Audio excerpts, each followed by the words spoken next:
అబ్బా ఎంత పనాయరా అయినా హైదరాబాద్కి ఎందుకు రావాలరా అటటే ఉండక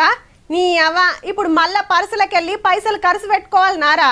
ఏ గంత ఇకమతున్నోడు గట్లెట్లా దొరికిండ్రా నాకైతే నమ్మికే అయితలేదు అని మాట్లాడుకుంటూరట యూత్ పోరలు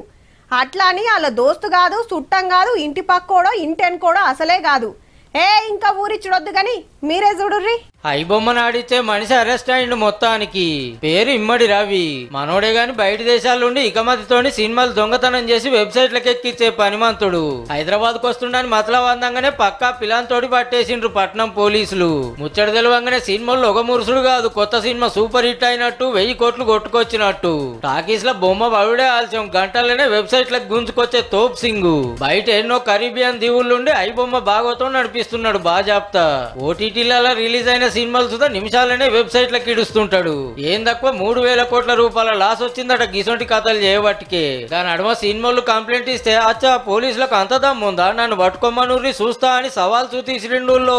ఇజ్జత్కే సవాల్ అనుకుని ఎన్కులాడి ఇలా టీములు ఉన్న కొందరిని ఉత్తరప్రదేశ్ బీహార్ లో పట్టుకుంటే ఇప్పుడు మనోడు దొరికిండు సినిమాలు పోలీసులు ఖుషి అవుతారు గాని రవి అరెస్ట్ అవుడుతోని పుక్కట్ల కొత్త సినిమాలు చూసే ఛాన్స్ పోతుందేమో అని పబ్లిక్ ఫీల్ అవుతుర్రట ఈ ముచ్చటి ఇట్లుంటే బెట్టింగ్ యాప్ కేసులో సిఐడి విచారణకు వచ్చిండ్రు హీరో రానా యాంకర్ విష్ణుప్రియ యాప్లకు పబ్లిసిటీ చేస్తానికి ఎంత తీసుకుర్రు గా పైసలు ఎట్లా ముట్టినాయి ఏం చేసిండ్రని వివరాలు అడిగి బ్యాంక్ అకౌంట్ చెకింగ్ చేసిర్రట ఆఫీసర్లు ప్రకాష్ రాజు అంతకు ముందు విజయ్ దేవరకొండ ఎంక్వైరీ ఓడిసింది రావాల్సిన వాళ్ళు ఇంకున్నారు గాని బెట్టింగ్ యాప్ల కేసు క్లైమాక్స్ ఎట్లుంటుందో చూడాలి మరి.